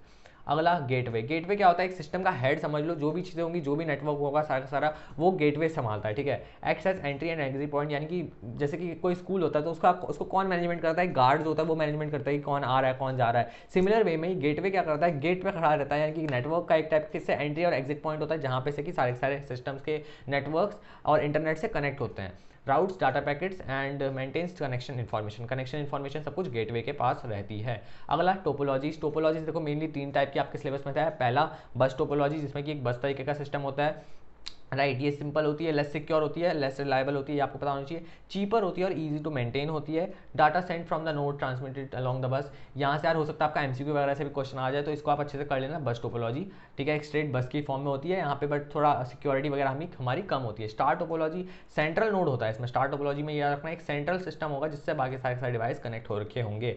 Effective होता है, एफिशिएंट होता है और फास्ट कम्युनिकेशन होता है। और यही याद रखना कि अगर सिस्टम के सेंट्रल में फेलियर हो जाएगा तो फिर पूरा का पूरा सिस्टम क्या हो जाएगा, करप्ट हो जाएगा, पूरा सिस्टम में फेलियर आ जाएगा। अगला ट्री और हाइब्रिड, ट्री और हाइब्रिड मतलब कि जिसमें बस भी है और एक टाइप से स्टार भी है। देखो पूरी पूरी यहाँ वाले जो सिग्नल है बस की तरह एक्ट कर रहे हैं, और ये जो पर्सनली बन रहे हैं स्टार की तरह एक्ट कर रहे हैं, यानी कि जिसमें बस और स्टार का एक मिक्स टाइप का कॉम्बिनेशन होगा वो आपका ट्री होगा। यहाँ पे हायरार्कियल स्ट्रक्चर होता है और ब्रांचेस टाइप की बनी हुई होती हैं, तो ये आप समझ सकते हो। अगला आपका इंपॉर्टेंट प्रोटोकॉल्स, यहाँ से जितनी भी फुल फॉर्म्स है ना सबको याद कर लेना, बता रहा हूँ। यहाँ से आपका 2 मार्क्स का तो पक्का क्वेश्चन आने वाला है। यहाँ से हो सकता है HTTPS, FTP, PPP, किसी ना किसी की फुल फॉर्म पूछी जाएगी, तो बस फुल फॉर्म देखते जाओ, जो भी लिखी हुई है खुद से पढ़ते जाओ, ज़्यादा टाइम वेस्ट मत करो। HTTP hyper text transfer protocol, FTP file transfer protocol, PPP point to point protocol, SMTP simple mail transfer protocol, TCP transfer control protocol, internet protocol, POP3 post office protocol 3 version 3, and HTTPS hyper text transfer protocol secure, and Telnet की कोई full form नहीं है, and VoIP voice over internet protocol. Then आपका WWW world wide web, HTML hyper text markup language, XML extensible markup language, domain names कुछ नहीं है इसमें, कुछ और URL uniform resource locator, then website web browser related कुछ information है जो कि कॉमनली पूछी नहीं जाती है। अगला आ जाते हैं यार हम अपनी डाटा कम्युनिकेशन के ऊपर, ठीक है। डाटा कम्युनिकेशन में क्या क्या है हमारा देखते हैं। सबसे पहले डाटा कम्युनिकेशन की डेफिनेशन, ये सब कुछ खास है नहीं। सबसे ज़्यादा आपको जो ध्यान रखने वाली बात है वो ये है कि यहाँ पे जो चीज़ है ना, जैसे कि BPS और KBPS, MBPS, GBPS, TBPS, ठीक है। तो ये साइड से ये चीज़ जो भी आपकी कितनी स्पीड जा रही है ना, या फिर कितना MB GB, इसका आपको हायरार्की याद होनी चाहिए कि सबसे कम कौन सी होती है, सबसे ज़्यादा कौन सी होती है, क्योंकि ये आपकी इंपॉर्टेंट है, यहाँ से क्वेश्चन आ जाता है। स्विचिंग टेक्निक्स किस टाइप की होती है, अब देखो ये मैंने बहुत अच्छी तरीके से समझाया था अपने स्विचिंग वाले चैप्टर में, दैट इज डाटा कम्युनिकेशन वाले लेक्चर में, वन शॉट में, उसमें बहुत अच्छे से एक्सप्लेन था। बेसिक फिर से रिवाइज करते हैं जो हमने उसी टाइम पे पढ़ा था। तो हमने क्या पढ़ा था कि सर्किट स्विचिंग में क्या है, बेसिकली यहाँ पे क्या है, एक टाइप का सर्किट पहले ही फॉर्म हो जाता है जहाँ से उसका डाटा अपने आप ट्रांसफर होता जाता है। पहले एक चीज़ याद रखो, इसने इसको ऑक्यूपाई कर लिया, यानी कि कॉलिंग वाला एग्जांपल से भी समझाया था मैंने आपको कि यार कॉल कर रहे हैं, यानी कि एक पर्सन दूसरे पर्सन को कॉल कर रहा है, कनेक्शन बन गया। अब इनका कनेक्शन क्या है, कोई और अगर कॉल करना चाहेगा तो उससे कनेक्ट नहीं हो पाएगा। अब भले ही फर्क नहीं पड़ता कि ये दोनों डाटा ट्रांसफर कर रहे हैं या फिर नहीं कर रहे हैं, ठीक है। ये इसने उसको कुछ बताया या फिर नहीं बताया, इसने उसको कुछ बात की या फिर नहीं की, या फिर बस कॉल ऑन करके ऐसे ही फोन रख दिया है, कुछ बात कर नहीं रहे हैं, बट डाटा ट्रांसफर नहीं भी हो रहा, फिर भी ये क्या है, एंगेज हो जाएंगी, लाइन्स क्या है, एंगेज हो जाएंगी, उससे कोई और कनेक्ट नहीं कर सकता, ठीक है। तो ये हो गया हमारे सर्किट स्विचिंग। एडवांटेजेस वगैरह इसकी याद कर लेना, यहाँ से थ्योरी का क्वेश्चन बन सकता है, एडवांटेजेस डिसएडवांटेजेस किसी पर्टिकुलर की। और पैकेट स्विचिंग में यार मैंने आपको बताया था, पैकेट स्विचिंग में क्या है, आपका पैकेट्स के फॉर्म में जाते हैं, यानी कि जो आपका पजल वाला एग्जांपल था आपको याद होगा, ठीक है। पजल वाला एग्जांपल मैंने क्या बताया था कि पजल के फॉर्म में, जैसे कि पैकेट स्विचिंग यानी कि क्या, कोई डिलीवरी बॉय है वो एक एक करके आपके, एक डिलीवरी बॉय एक पजल का पीस ला रहा है, दूसरा डिलीवरी बॉय दूसरा पजल का पीस ला रहा है, तो यहाँ से अलग अलग डिलीवरी बॉयज जो है अलग अलग रोड से आ रहे होंगे, अलग अलग रास्तों से आ रहे होंगे, ठीक है। तो यहाँ पे आपका हुआ क्या, डाटा कभी कोई डाटा जल्दी आ रहा है, कोई डाटा लेट आ रहा है, तो यहाँ पे ध्यान रखो एक इसकी डिसएडवांटेज है, दैट इज यहाँ पे लेटेंसी बहुत ज़्यादा होती है, यानी कि यहाँ पे टाइम बहुत ज़्यादा लगता है। अब आप खुद से ही सोचो, एक पजल बनाने के लिए आपको आपकी पूरी पजल तब कंप्लीट होगी जब आपका आखिरी वाला डाटा का पैकेट आएगा, ठीक है। तो डाटा पैकेट्स जो सबसे लेट में आता है उसके ऊपर डिपेंड करता है कि पूरा का पूरा डाटा कितने टाइम में ट्रांसमिट होगा, तो यहाँ पे लेटेंसी बढ़ जाती है। बट ये वाली प्रॉब्लम वहाँ पे सर्किट स्विचिंग में नहीं होती है। बट यहाँ पे एक फायदा भी है कि यहाँ पे कोई भी ऑक्यूपाई करके नहीं रखता। मान लो अगर डाटा ट्रांसफर नहीं हो रहा, भाई फ्री कर, मैं जा रहा हूँ, ठीक है। सेम रोड है, मतलब जैसे कि रोड वाले सिस्टम होता है ना, अब यहाँ पे कोई ऐसा तो नहीं होता कि हमारी रोड है, तो सेम उसी वे में हमारा यहाँ पे भी वर्क करता है। देन ट्रांसमिशन मीडिया के अंदर गाइडेड अनगाइडेड यहाँ से क्वेश्चन आते हैं, ठीक है। ये कर लेना। थ्योरी अगर आप कर लेते हो ना, देखो मैं बता रहा हूँ आपको, अगर आप थ्योरी कर लेते हो यानी कि वाली इसकी थ्योरी कर लेते हो नेटवर्किंग की, और दूसरा आप थोड़ा बहुत एसक्यूएल कर लेते हो, और तीसरा आप थोड़े बहुत क्वेश्चंस पाइथन रिवीजन टूल के कर लेते हो, ठीक है। सिर्फ अगर आप इतना कर लेते हो, पाइथन रिवीजन टूल और नेटवर्किंग, और आपका एक ये थोड़ा बहुत एसक्यूएल वगैरह, ठीक है। ज़्यादा नहीं, जितना आपको आता है बस उतना करो। ज़्यादा डीप में कुछ भी पढ़ोगे तो चांसेस फिर भी रहेंगे कि 1-2 मार्क्स आपके वहाँ से भी कट जाए। बट जितना ज़्यादा आप थोड़ा सा ज़्यादा डोमेन अपना बढ़ाओगे, उतना ज़्यादा आपके मार्क्स के चांसेस होंगे। तो अगर आपको 20, 25, 30 मार्क्स तक अगर आपको लाने पासिंग मार्क्स आउट ऑफ 70 और 80 जितने का भी पेपर है, तो उस केस में आपको क्या करना पड़ेगा, आपको एटलीस्ट कुछ चीज़ें करनी पड़ेंगी। नेटवर्किंग आपको अच्छे से करना पड़ेगा, 10 मार्क्स का आएगा, 9 मार्क्स तक आपके आ जाएंगे। सेकंड चीज़ आपके यहाँ पे जो पाइथन का रिवीजन टूर है, ये बहुत ज़्यादा मार्क्स का है, ठीक है। ऑलमोस्ट 40 मार्क्स का जो आपका पाइथन का रिवीजन टूर और फाइल हैंडलिंग वगैरह है, तो पाइथन का रिवीजन टूर के आपके कम से कम 15 मार्क्स का आएगा, ठीक है। 15 मार्क्स में से आपका आई थिंक प्रोबेबली आप 10 मार्क्स तक तो ले ही आओगे, ठीक है। तो 10 मार्क्स वहाँ से, 9 मार्क्स यहाँ से, 19 मार्क्स आपके ऐसे ही हो गए। बच गए आपके पासिंग के लिए आई थिंक 5 से 6 मार्क्स ही, अगर आप और ले आते हो तो आप इजीली पास हो जाते हो। 5-6 मार्क्स आप एसक्यूएल से भी ला सकते हो और कहीं और से भी ला सकते हो, जहाँ से आपका मन करे। फंक्शन वगैरह जितना भी हो ट्राई करना, ठीक है। बोर्ड एग्जाम मैंने भी दिया था और मैं बता दूँ आपको, जितना हो ट्राई करना, कुछ ना कुछ आप लिख पाओ, ठीक है। टीचर को ऐसा लगना चाहिए कि आपको कुछ ना कुछ आता है। ब्लैंक छोड़ के आओगे तो मार्क्स नहीं मिलेंगे और फेलियर के चांसेस ज़्यादा होंगे। तो प्लीज़ मेक श्योर कि आप जितना हो सके वहाँ पे कुछ ना कुछ आंसर लिख के आओ। आपको जितना समझ में आ रहा है प्रोग्राम क्रिएट करने की कोशिश तो करो एटलीस्ट, ठीक है। ब्लैंक छोड़ के तो वैसे भी नंबर नहीं मिलने के, तो कुछ ना कुछ लिख के आओगे तो कुछ ना कुछ मार्क्स मिलेंगे। एंड कॉन्फिडेंट रहना ज़्यादा ज़रूरी है। अगर देख के पहले से ही डर जाओगे तो वो एग्जाम नहीं हो पाएगा। तो ये आपका क्या है, कम्युनिकेशन मीडिया। इसलिए कह रहा हूँ इन सब चीज़ों को अच्छे से कर लो। गाइडेड ट्रांसमिशन, प्रोग्रामिंग में कुछ कोड्स गलती हो भी सकती है, बट यहाँ पे थ्योरी में अगर गलती हुई तो दिक्कत हो जाएगी, क्योंकि जिस चीज़ को सबको आना चाहिए वो चीज़ अगर आप गलत कर रहे हो तो आपकी प्रॉब्लम है, तो आप उसको अच्छे से नहीं कर पाओगे। अगर आपका guided transmission, that is guided यानी कि जिसमें आपको पूरा पूरा वायर के थ्रू जा रही होती है कोई चीज़, जैसे कि ये माइक है, यहाँ पे गाइडेड ट्रांसमिशन हो रहा है, यहाँ से लेकर यहाँ तक इसको पता है कहाँ कहाँ जाना है। अनगाइडेड मतलब जो हवा में हो रहा है, ठीक है। जो चीज़ आपकी जैसे कि वाईफाई वगैरह है, सिग्नल्स इनके, तो ये अनगाइडेड हो गया। तो यहाँ पे ट्विस्टेड पेयर केबल वायर्ड में ये दोनों मेनली आते हैं, ठीक है। अब यहाँ पे यूटीपी याद रखो, यूटीपी यानी कि अनशील्डेड, ठीक है, जिसके अंदर शील्ड नहीं लगी हुई। देखो यहाँ पे अनशील्डेड है, यहाँ पे शील्डेड है, और ये ट्विस्टेड पेयर केबल है, तो ये आपको ध्यान रखना है। कोएक्सियल केबल और कोएक्सियल केबल और ट्विस्टेड पेयर केबल, डिफरेंसेस कई बार आ जाते हैं किसके बीच में, ट्विस्टेड पेयर केबल और कोएक्सियल केबल के बीच में। तो इन दोनों को अच्छे से पढ़ लेना। नेक्स्ट चीज़ आपकी ऑप्टिकल फाइबर, ये आपका ऑप्टिकल फाइबर बना रखा है इस तरीके से। इसके अंदर क्या है, ग्लासेस का रिफ्लेक्शन टाइप से आपका पूरा ऑप्टिकल फाइबर वर्क करता है, ठीक है। Thin glass fibre to carry data as signals, and यहाँ पे ये सब चीज़ आपकी दे रखी है। तो यहाँ पे ध्यान रखो, ऑप्टिकल फाइबर क्या होता है, फास्टेस्ट सबसे ज़्यादा डाटा ट्रांसफर ऑप्टिकल फाइबर में होता है, आपको ये याद रखना है। और अगर आप वायरलेस की बात करोगे तो वहाँ पे माइक्रोवेव से सबसे ज़्यादा फास्टेस्ट ट्रैवल होता है। तो यहाँ पे देखो, यहाँ पे नेक्स्ट आपका वायरलेस में दे रखा है types of waves, frequency range दे रखी है। इसके लिए आपको सिर्फ एक ये वाली टेबल, इस टेबल को अच्छे से पढ़ लेना प्लीज़। यहाँ से क्वेश्चन एमसीक्यू में पक्का आएगा, ठीक है। 1 से 2 मार्क्स तक क्वेश्चन तो यहाँ से आना ही है एमसीक्यू से, इस पर्टिकुलर टेबल से। वो हो सकता है कि इस पर्टिकुलर की रेंज बताओ, या फिर फास्टेस्ट स्लोएस्ट कुछ ऐसा कुछ पूछ सकते हैं, या फिर इलेक्ट्रोमैग्नेटिक वेव्स की फ्रीक्वेंसी रेंज बताओ, या फिर किस लिए यूज़ होता है, राइट। तो ये सब चीज़ आपको इसको कर लेना है। ब्लूटूथ, वाईफाई, लैन, ये सब कुछ आपको ज़्यादा नहीं करना, बस आपको एक वाईफाई की फुल फॉर्म याद रखनी है, वायरलेस फिडिलिटी होती है, ठीक है, वो आपको याद रखना है। तो इस चैप्टर के लिए इतना ही। नेक्स्ट हमारा आता है data structure, that is stack. Stack का टॉपिक बहुत इजी था, मैंने बहुत अच्छे से भी समझाया था। क्या होता है स्टैक, स्टैक कुछ नहीं होता, बेसिकली एक टाइप का सिस्टम ऑफ अरेंजमेंट है, डाटा को रखने का एक तरीका है। यानी कि जैसे कि हम क्या करते हैं, डाटा को रखते हैं अलग अलग टाइप के डाटा को। तो यहाँ पे डाटा क्या होता है, डाटा कुछ इस फॉर्म में होता है, पाइल ऑफ बुक्स की तरीके से होता है, एक के ऊपर एक रखा जाता है। और जब भी अगर हम उस डाटा को निकालते हैं तो टॉप से निकालते हैं, और जो डाटा सबसे पहले आया होता है वो डाटा लास्ट में निकलता है। एक बहुत इंपॉर्टेंट प्रिंसिपल जो कि जिसके ऊपर ये काम करता है, कमेंट करना इसके नीचे, that is LIFO principle, that is last in first out, ठीक है। जो लास्ट में आया वो सबसे पहले निकलेगा। तो यानी कि कोई भी बुक्स का स्टैक है, मान लेते हैं 1 2 3 1 2 3 4 5, ठीक है, 5 बुक्स रखी हुई है, तो सबसे पहले कौन से नंबर की बुक निकलेगी, 5th नंबर की, क्योंकि ये आखिरी में आई है, जो आखिरी में आता है वो सबसे पहले निकलता है। ये बेसिक्स होगा इसके। देन यहाँ से आपका आ जाता है इंपॉर्टेंट पुश और पॉप ऑपरेशन, ठीक है। पुश करने से क्या होता है, यानी कि कोई नया एलिमेंट अगर इंसर्ट करना है तो हम पुश करते हैं। पॉप से क्या होता है, कोई भी पॉप में देखो यार, हमें कोई लोकेशन वगैरह लिखने की जरूरत नहीं थी कि कौन सा पॉप करना है, वो अपने आप ही जो सबसे आखिरी में आया है उसको पॉप कर देता है। नेक्स्ट आपका यहाँ पे इंप्लीमेंटेशन ग्लास टैग बना दिया, ठीक है। यहाँ पे इसका ग्लास टैग इज एम्प्टी, और ग्लास टैग यहाँ पे वो लेन, अगर लेन ग्लास ये करता क्या है, चेक करो कि अगर स्टैक एम्प्टी है फिर नहीं है। स्टैक क्या है, बेसिकली स्टैक कुछ खास नई चीज़ नहीं है यार। स्टैक को आप एक टाइप की लिस्ट समझ लो, ठीक है। स्टैक एक टाइप की लिस्ट है जिसके अंदर के एलिमेंट्स जो सबसे पहले आता है, ठीक है। लिस्ट टाइप एक टाइप के स्टैक के प्रिंसिपल के ऊपर काम करती है, ठीक है। अब यहाँ पे ध्यान से समझो, लिस्ट में क्या है, जो सबसे आखिरी में आएगा वो सबसे पहले निकल जाएगा, ठीक है, अगर हम उसको पॉप कराएंगे तो फिर। अब यहाँ पे देखो ग्लास, मैंने यहाँ पे एक लिस्ट बना दी है। अब लेन ग्लास टैग क्या रिटर्न करेगा मेरे को, यहाँ पे कितने एलिमेंट्स है इस लिस्ट के अंदर ये बता देगा। अब मुझे बताओ इसके अंदर कितने एलिमेंट्स हैं, कोई भी एलिमेंट दिख रहा है आपको, एम्प्टी लिस्ट है, कुछ भी नहीं दिख रहा है, ठीक है। तो यहाँ से ये वाली कंडीशन ट्रू हो जाएगी, तो फिर रिटर्न ट्रू, यानी कि एम्प्टी है तो वो ट्रू आ गया, बट अगर कुछ ना कुछ होता तो ये फॉल्स दे देता। तो कुछ इस टाइप से। अब ये है नया एलिमेंट इंसर्ट करने के लिए हम अपेंड का यूज़ करते हैं। अगला आपका कोई number of find number of elements, कितने नंबर ऑफ एलिमेंट्स है ये फाइंड करने के लिए आपको इसका यूज़ करना, that is len glass tag.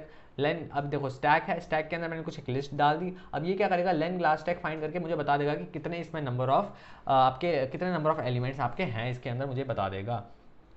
अगला आपका यहाँ पे देखते हैं मोस्ट रिसेंट एलिमेंट आपको पता लगाने के लिए, तो हम क्या करेंगे, len glass tag is double is equal to 0 return none. अब एल्स देखो, अगर मान लो कि यहाँ पे कुछ भी नहीं है तो आप क्या करोगे, 0, क्योंकि स्टैक एम्प्टी है।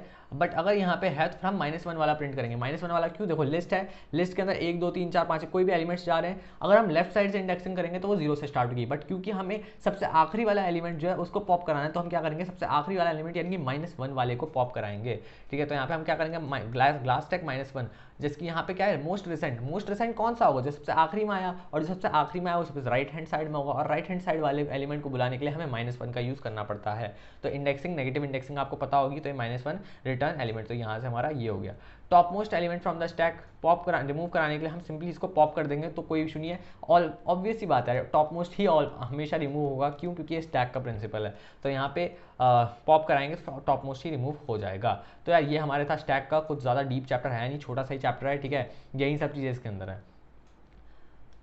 अगला है आपका डेटाबेस कॉन्सेप्ट्स। डेटाबेस कॉन्सेप्ट्स के अंदर देखो, सबसे पहले डेटाबेस कुछ कॉमन सी चीज़ें देखिए। देन फाइल सिस्टम की लिमिटेशंस, ये आपको याद रखनी है कि कुछ लिमिटेशंस हैं, that is difficulty in excess, data redundancy हो जाती है फाइल सिस्टम के अंदर, जैसे जो पहले सिस्टम हुआ करता था। बट अब क्या है, सारे सिस्टम DBMS से शिफ्ट हो चुके हैं, जैसे कि डाटा डिपेंडेंसी होती थी, कंट्रोल डाटा शेयरिंग नहीं रख सकते थे, मतलब जो भी डाटा है वो किसी के भी साथ शेयर हो जाता था, यानी कि कोई अलग अलग वर्कर्स हैं उनके साथ वो डाटा शेयर हो जाता था। बट अब हम सब कुछ कंट्रोल्ड वे में कर सकते हैं। अब देखो फीचर्स क्या, DBMS के ये कुछ फीचर्स लिखे हुए हैं। सबसे इंपॉर्टेंट चीज़ पे आते हैं, सब कुछ छोड़ के, दैट इज डाटाबेस स्कीमा। सबसे इंपॉर्टेंट चीज़ पे आते हैं, हाँ यहाँ से चीज़ें इंपॉर्टेंट हो जाती है, ठीक है। रिलेशनल डाटा मॉडल, यहाँ पे देखो रिलेशनल डाटा मॉडल क्या है, सारे टेबल्स। सबसे इंपॉर्टेंट चीज़ फिल इन द ब्लैंक्स में कभी कभी पूछ लेते हैं एग्जाम्स में, मैंने चेक किया था। तो टेबल को क्या कहते हैं, रिलेशंस भी बोलते हैं। तो यहाँ पे ध्यान से देखो, tables termed as relations and each table consist of multiple columns with unique name, rows represents the set of values forming relationships. और इस सब के बाद आपको जो इंपॉर्टेंट है वही वाली चीज़, सबसे इंपॉर्टेंट की कॉन्सेप्ट इन रिलेशनल डाटाबेस पूरे चैप्टर में से। एट्रीब्यूट क्या होता है, ये ध्यान रखो, इसको याद भी रख लो यार। इसको ना मैं बताऊँ आपको, इसको कुछ ना कुछ ट्रिक्स है, अभी भी याद कर लो, अभी भी टाइम है। एट्रीब्यूट यानी कि कॉलम, एट्रीब्यूट के साथ कॉलम को लिंक करा लो, यानी कि जैसे कि आप खुद को, जैसे कि आप कॉलम को क्या ऊपर पर इमेजिन करते हो ना कि ये वाला कॉलम, ये वाला कॉलम, ये वाला, ऐसे ही इसको एज एन एट्रीब्यूट बोलो कि ये नेम वाला एट्रीब्यूट, ये रोल नंबर वाला एट्रीब्यूट। तो ऐसे याद रखोगे तो फिर ज़्यादा अच्छा याद रहेगा। देन टपल क्या है, टपल आपकी रो है, जैसे कि 1 वाला डाटा है तो रो 1, रो 2, रो 3, आप इसको ऐसे बोलो ताकि आपको याद रहे इसके साथ, ठीक है। टपल 1, टपल 2, टपल 3 और रो 1, रो 2, रो 3।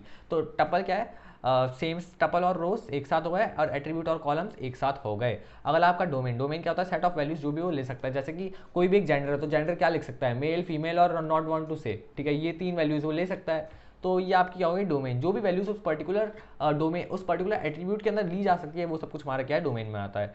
डिग्री क्या होता है, number of attributes in a relation, and cardinality क्या होता है, number of tuples in a relation. तो ये सारी चीज़ें आपकी डायरेक्टली इनडायरेक्टली पूछी ही जाने वाली है, तो इनको अच्छे से याद कर लेना।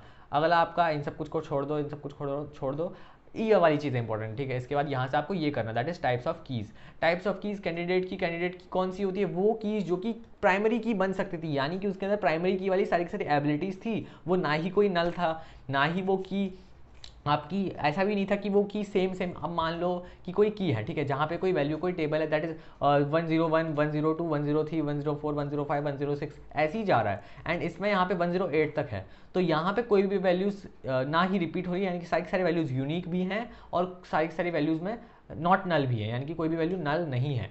तो आप इसको क्या कह सकते हो कि ये कैंडिडेट की है, यस आप इसको कह सकते हो। क्यों, क्योंकि एक प्राइमरी की बनने के लिए सक्षम है, ठीक है। तो ऐसी बहुत सारी तो नहीं हो सकता, कितनी भी कीज हो सकती है अगर हम बनाना चाहें तो फिर, जो कि कैंडिडेट की बन सकती हैं। बट उन सब कैंडिडेट की में से जो प्राइमरी की बन जाती है, जैसे कि मान लेता है बहुत सारे लोग इलेक्शंस पर खड़े होते हैं, तो बहुत सारे लोग इलेक्शंस पर खड़े होने के लायक हैं, यानी कि प्राइम मिनिस्टर बोलो या फिर चीफ मिनिस्टर, कुछ भी मिनिस्टर बनने के लायक हैं तो सही, बट वो बने नहीं, इनमें से कोई ना कोई बनेगा। तो जैसे कि यहाँ पे क्या है, प्राइमरी की क्या है, बन गया, तो वो क्या है, एक टाइप का हम खुद से बना सकते हैं, ठीक है। चूज एन एट्रीब्यूट होता है जो कि अब कैंडिडेट की के अंदर से होता है, और प्राइमरी की के अंदर कुछ चीज़ें याद रखना, जैसे ही आप किसी चीज़ को प्राइमरी की बना देते हो तो फिर वहाँ पे कुछ अपने आप से ही हमारे क्या कह सकते हैं हम, कंस्ट्रेंट्स लग जाते हैं, जैसे कि हमारा नॉट नल एंड एक यूनिक, ठीक है, ये दो कंस्ट्रेंट्स उसके लग जाते हैं। देन कॉम्पोसाइट प्राइमरी की क्या होता है, कॉम्पोसाइट प्राइमरी की मतलब समझो, जैसे कि मान लेते हैं कोई एक सिंगल प्राइमरी की नहीं है, तो आपने 2-3 एट्रीब्यूट्स को मिला के उसको प्राइमरी की बना दिया, जैसे कि मतलब जिसका रोल नंबर और नेम सेम, अब मान लो किसी का नेम सेम हो सकता है, बट ऐसा तो नहीं हो सकता कि किसी का नेम भी सेम हो और फ़ोन नंबर भी सेम हो, या फिर कुछ और ऐसे एट्रीब्यूट्स लो जो कि मतलब इतने चांसेस नहीं है कि वो दोनों के सेम होंगे। अब 2 भी हो सकते हैं, 2 से ज़्यादा भी हो सकते हैं, मल्टीपल एट्रीब्यूट्स को हम एक साथ ले लेते हैं ताकि वो फॉर्म द प्राइमरी की, जो कि एक नया प्राइमरी की खुद को बना लेती हैं। when no single attribute is sufficient, तो इसको composite primary की भी बोला जाता है। फॉरेन की क्या होती है, जो कि किसी एक दूसरे टेबल में एज अ प्राइमरी की रिप्रेजेंट करती है, तो represents relations between 2 tables derived from primary की ऑन अनदर रिलेशन, एंड ये सब चीज़ें हम इसके अंदर देख सकते हैं। तो ये सब चीज़ें आपको अच्छे से पता होनी चाहिए, that is types of keys, इसको अच्छे से कर लेना लास्ट टाइम में भी। अगला आपका फंक्शंस। अब देखो फंक्शंस के अंदर ना बहुत डीप चैप्टर है, कोडिंग है बहुत ज़्यादा हाई लेवल की, तो मैं चाहूँगा कि मैं आपको ऊपर से जितना ज़्यादा आप समझ पाओ सिर्फ उतना ही बताऊँ, बाकी आप रिवीजन यार, आपको जिसको कोडिंग आती होगी, जिसको कोड्स वगैरह पता होंगे वो कर ही लेंगे, ठीक है। बट बेसिक मैं बताऊँ फंक्शंस कितने टाइप्स के होता है। फंक्शंस 3 टाइप्स के होता है, built in function, user defined function और फंक्शंस इन मॉड्यूल्स। तो ये बिल्ट इन फंक्शंस, ये मॉड्यूल्स वाले, और ये यूजर डिफाइंड। मेनली यहाँ पे आता है हमें यूजर डिफाइंड बनाने के लिए आते हैं, ठीक है, इससे रिलेटेड, उसके अलावा कुछ नहीं आता है। तो अब जैसे कि बिल्ट इन क्या होते हैं, जो कि ऑलरेडी पाइथन के मॉड्यूल, पाइथन के अंदर पहले से ही प्री इंस्टॉल्ड मिल जाते हैं हमें, जैसे कि लेन, प्रिंट, टाइप, ये सब कुछ पहले से ही होता है। मॉड्यूल्स वो होते हैं जो कि हम इंपोर्ट करा सकते हैं, एंड यूजर डिफाइंड वो हो सकता है जो कि हम खुद से बनाते हैं। तो यार ये एक कॉमन सा एग्जांपल है यूजर डिफाइंड फंक्शन बनाने का। जैसे कि सबसे पहले किसी भी फंक्शन में क्या होता है, सबसे पहले DEF का यूजर, DEF क्यों होता है, ताकि हम उसको डिफाइन करें, फंक्शन को डिफाइन करने के लिए। देन यहाँ पे फंक्शन नेम, और इसके अंदर हमारे आते हैं क्या, पैरामीटर्स, एंड देन नीचे पे जब हम कॉल करते हैं तो इनको बोलते हैं हम एट्रीब्यूट्स। यहाँ पे आपको ज़्यादा क्लियर यहाँ पे होगा, ये होता है पैरामीटर, ये होता है एट्रीब्यूट, और इसके अंदर हम पूरा फंक्शन लिखते हैं और नीचे पे हम इसको कॉल करते हैं, राइट। तो ये सब कुछ इसका आप देख सकते हो, लगातार एक एक करके कोड सारे के सारे, ठीक है। पावर, अब ये मान लो कोई बेस हमें रेज करना है, बेस और एक्सपोनेंट को पावर में रेज करना है, मान लो कुछ बेस की वैल्यू दे दी और कुछ पावर की वैल्यू दे दी। अब हम चाहते हैं कि बेस को हम base raise to the power करें, तो हम इसको इस तरीके से कर सकते हैं, base raise to the power exponent, हम इस तरीके से कर सकते हैं। अगला आपका पोजिशनल पैरामीटर, जो पोजीशन के ऊपर, जैसे यहाँ पे नेम और मैसेज है, फर्स्ट पोजीशन पे नेम है, सेकंड पोजीशन पे मैसेज है, तो यहाँ पे जब हम कॉल करेंगे तो जो फर्स्ट पोजीशन पे होगा वो फर्स्ट पोजीशन के साथ आ जाएगा, जो सेकंड पे होगा वो सेकंड के साथ आ जाएगा, बस इस तरीके से। ये कुछ प्रोग्राम्स हैं यार जो मैंने कराए थे, आपको फुल आपको वीडियो देखनी है अगर इसके लिए, क्योंकि यार लास्ट 1 शॉट में मैं इतना सब कुछ नहीं बता सकता आपको। तो यार ये कुछ चीज़ें कॉमन सी जो आपको अच्छे से देख लेनी है, कैसे कैसे फंक्शंस बनते हैं, अगर आप देख सकते हो लास्ट मिनट में, ठीक है। वरना मैं सजेस्ट नहीं करता हूँ यार, फंक्शंस वगैरह आप छोड़ देना, क्योंकि फंक्शंस होने को इंपॉर्टेंट चैप्टर है, बट यहाँ पे लास्ट मिनट्स में कवर नहीं किया जा सकता है। एंड अगर आप खुद से रिवाइज कर रहे हो तो आप रिवाइज यार आपने ऑलरेडी अगर पढ़ ही लिया होगा, तो आप कोड्स वगैरह बनाने की कोशिश करो और प्रीवियस ईयर क्वेश्चन सॉल्व करो, और इन सब चीज़ों को ज़्यादा आपको डीप से नहीं देखना है। अगला हमारा आ जाता है SQL के नोट्स। अब देखो यार SQL में हमें क्या करना है, SQL में सबसे ज़्यादा क्वेश्चन जो होता है टेबल रिलेटेड ही आएंगे। मैं आपको दिखा देता हूँ जैसे कि क्वेश्चन किस टाइप के होंगे। क्वेश्चन यार इस टाइप के होंगे, ठीक है, जैसे कि यहाँ पे एक टेबल दिख रही है, ये इस टेबल टाइप के क्वेश्चन हो सकते हैं आपके, ठीक है, जिसमें कि आपको कुछ भी एक पर्टिकुलर चीज़, लेट्स सपोज और भी क्वेश्चन दिखा देता हूँ मैं आपको। सिलेक्ट वाली चीज़ें होंगी, ठीक है, वो आपको पता होनी चाहिए।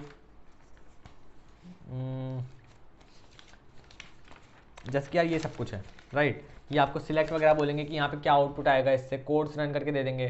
तो ये सब चीज़ें आप प्रैक्टिस कर लेना SQL से। लास्ट टाइम है, SQL बहुत आसान है, पूरी डीप में करनी है तो कर लेना, टाइम है आपके पास। अभी 2 वीडियोस मैंने SQL के लिए बना रखी है, उनको आप देख सकते हो। ये सिर्फ रिवीजन के लिए है, इसमें मैं कुछ खास डीप में जाने वाला नहीं हूँ, सिर्फ आपको ऊपर से ही जितनी चीज़ें हैं मैं बता दूंगा। सबसे पहले कॉमनली यूज डाटा टाइप्स कौन कौन से होता है, कैर होता है, फिर वेर कैर होता है, फिर इंट होता है, और उसका फ्लोट, फिर डेट। तो ये कुछ कॉमन से डाटा टाइप्स है। इनके अलावा टाइम भी एक टाइप का डाटा टाइप हम ले लेते हैं, जैसे कि डेट दे रखा है, सिमिलर वे में हम टाइम को भी दे सकते हैं। कंस्टेंट्स क्या क्या लिख सकते हैं, not null, unique, default, primary key और फॉरेन की, ये सब कंस्टेंट्स हम लगा सकते हैं। अगला हमारा क्रिएट डेटाबेस करने के लिए हम क्या करेंगे, क्रिएट डेटाबेस के लिए बहुत सिंपल सा ये हमारा program, that is create database name. Then आपका नेक्स्ट आपका क्रिएट टेबल क्रिएट करने के लिए ये करते हैं हम, क्रिएट टेबल नेम लिख के हम पहला एट्रीब्यूट लिखेंगे और उसके बाद उसका डाटा टाइप लिखेंगे, आखिरी में उसका कंस्टेंट लिखेंगे। फिर ऑल्टर टेबल करेंगे। ऑल्टर टेबल के लिए हमें देखो ऑल्टर टेबल में बहुत सारी कमांड्स है और एक एक कमांड्स को कराना बहुत मुश्किल है, बट मैंने यहाँ पे क्या कर दिया है, सिंटैक्स लिख दिया और साथ में एग्जाम्पल लिख दिया है ताकि आपके लिए चीज़ें बहुत आसान हो जाए। कॉलम ऐड करना है तो लिखो ऑल्टर टेबल, फिर यहाँ पे लिखो अपनी टेबल का नाम, फिर लिखो ऐड, फिर लिखो अपने कॉलम का नाम, उसका डेटा टाइप। तो इतने ईजी तरीके से आप इसको कर सकते हो। साथ में एक एग्जाम्पल भी दे रखा ताकि आप इसको ईजिली कर लो। तो आप एक एक करके इन सबको लिख लेना कहीं पे भी, या फिर आप इनको याद कर लेना कैसे कैसे कौन सा होता है, रीनेम कैसे करते हैं, ड्रॉप कैसे करते हैं, कांस्टेंट ऐड कैसे करते हैं, ड्रॉप कैसे करते हैं कांस्टेंट को, और adding indexes, dropping indexing, adding foreign keys, dropping foreign keys, drop statement, ठीक है, एंड देन डाटा मैनिपुलेशन। यहाँ से आपकी चीज़ें आ जाती है डीएमएल वाली, ठीक है। एक इंपॉर्टेंट चीज़ और बता दूँ एसक्यूएल से जो आती है कई बार, दैट इज डीडीएल और डीएमएल में डिफरेंस। डीडीएल और डीएमएल में डिफरेंस अच्छे से कर लेना, ये क्वेश्चन भी आपका आ जाता है। तो आपको इंसर्ट इनटू टेबल नेम, उसके बाद वैल्यूज लिख के जितनी भी वैल्यूज आपको डालनी है, जो एट्रीब्यूट्स की आपको वैल्यूज डालनी है वो आपको वैल्यूज लिख देनी है। तो डिलीट कमांड क्या करती है, डिलीट करने के लिए अगर आपको कोई भी पर्टिकुलर चीज़ कंडीशन डिलीट करनी है, कोई भी एक रो डिलीट करनी है, या फिर हम कह सकते हैं, ठीक है, अगर आपको डिलीट करना है कुछ भी तो डिलीट कमांड का यूज़ करोगे, वरना आप सिलेक्ट कमांड से सिलेक्ट कर सकते हो। यहाँ पे आपको कुछ मैथमेटिकल ऑपरेटर्स दिख रखे हैं, लॉजिकल, अलाइसिंग, एज करके अगर आपको कुछ भी करना है तो आप अलाइसिंग यूज कर सकते हो, ठीक है। डिस्टिंक्ट क्लॉज क्या करता है, अच्छा डिस्टिंक्ट के ऊपर फंक्शंस में बहुत बार क्वेश्चन आता है। डिस्टिंक्ट क्या करता है, बेसिकली एक जो वो वाली वैल्यूज जो कि बहुत सारे डिस्टिंक्ट यानी कि जो एक ही बार आई हैं, ठीक है, कोई पर्टिकुलर एट्रीब्यूट है, मान लेते हैं आपकी क्लास का नाम है, तो आपकी क्लास के नाम के जो बच्चों की लिस्ट होगी वहाँ पे बहुत बहुत अलग अलग टाइप के नाम होंगे, ठीक है, बट कुछ कुछ नाम होंगे जो सेम रिपीट हो रहे होंगे। तो डिस्टिंक्ट क्या करता है, जो रिपीट नाम होता है उनको दोबारा नहीं लेता, उनको सिर्फ एक ही बार लिखता है। जो चीज़ एक बार आ गई उसको दोबारा रीड नहीं करेगा, और जो डिस्टिंक्ट है, जो एकदम यूनिक चीज़ें हैं, उनको ही ये रिटर्न कर देता है। तो ये डिस्टिंक्ट क्लॉज करता है। वेयर क्लॉज आपको पता होगा, वेयर के बाद हम कुछ भी कंडीशन लिख सकते हैं। इन ऑपरेटर, बिटवीन, ऑर्डर बाय, ये सब कुछ मैंने यार अपनी उस वाली वीडियो में करा रखा है, सेकंड वीडियो में, उस पर्टिकुलर वीडियो को कर लेना, वहाँ से आपका ईजिली कवर हो जाएगा। Update command, aggregate, aggregate min max, देखो इसको करना बहुत आसान होता है, बट यहाँ पे ये ध्यान रखना, मैक्स सैलरी फ्रॉम, मैक्स के बाद जो भी आपको निकालना है, मान लो मैक्सिमम क्या निकालना है, सैलरी निकालनी है, तो यहाँ पे सैलरी लिखोगे, ठीक है। कुछ इस टाइप से आपको करना होता है। देन नॉट नल, इन सब की डिस्क्रिप्शन दे रखी है। देन आपको सिंगल रो फंक्शंस क्या होते हैं ये आपको दे रखा है। फिर आप तो यार यहाँ पे ये सब कुछ चीज़ें हैं, बहुत सारी चीज़ें होने को, बट आपको सारी की सारी चीज़ें नहीं करनी है। आपको सिर्फ PYQs प्रैक्टिस करने हैं और सिलेक्ट वगैरह की कमांड को जितना ज़्यादा हो सके उतना ट्राई करना है। सम ट्राई करो, एवरेज ट्राई करो, डिस्टिंक्ट ट्राई करो, ठीक है, और ग्रुप बाय ट्राई करो, सॉर्ट ट्राई करो, और आपका असेंडिंग में ट्राई करो, और आप किस में कर सकते हो, और भी जितनी भी चीज़ें हो सकती है वो सब कुछ आप ट्राई कर सकते हो यहाँ से, ठीक है। एसक्यूएल से मेनली इसी टाइप के क्वेश्चंस आते हैं। और इस वीडियो को आप इस वीडियो में जो भी चीज़ें मैंने बताई हैं उनको अच्छे से कर लेना, ठीक है। और मैक्सिमम जितनी भी चीज़ें मैं रिवाइज करा सकता था इतने कम टाइम में मैंने अपना पूरा ट्राई किया रिवाइज करा दूँ आपको। और बाकी लिस्टेबल डिक्शनरीज जो भी चीज़ आपकी बची हुई है, अगर आप कर सकते हो तो आज रात को जाग के उन सब चीज़ों को कर लेना, और कुछ छोड़ना मत। कुछ चीज़ अगर रह भी रही है तो आई एम वेरी सॉरी, ठीक है। अगर कुछ चीज़ छूट भी गई तो आप उनको ट्राई कर लेना, कहीं से कवर कर लो, खुद से कर लो, या फिर ठीक है इंटरफेसिंग वगैरह का क्वेश्चंस मैंने नहीं कराया, ज़्यादा कुछ इंपॉर्टेंट क्वेश्चंस नहीं आ पाए, बट मैंने अपना पूरा बेस्ट ट्राई किया है, ठीक है। एंड आई होप वीडियो आपको पसंद आई होगी, और all the best for your exams. अच्छे से करना एग्जाम, ठीक है। कल को भी आई विल ट्राई कुछ वीडियो नया, कुछ कंटेंट, पेपर प्रेजेंटेशन वगैरह रिलेटेड कुछ चीज़ आपके लिए अपलोड करूँ, बट आई होप चीज़ आपको ज़्यादा से ज़्यादा क्लैरिटी मिल चुकी होगी। सो मिलते इस वीडियो के लिए इतना ही, मिलता है आपसे नेक्स्ट वीडियो, तब तक के लिए बाय।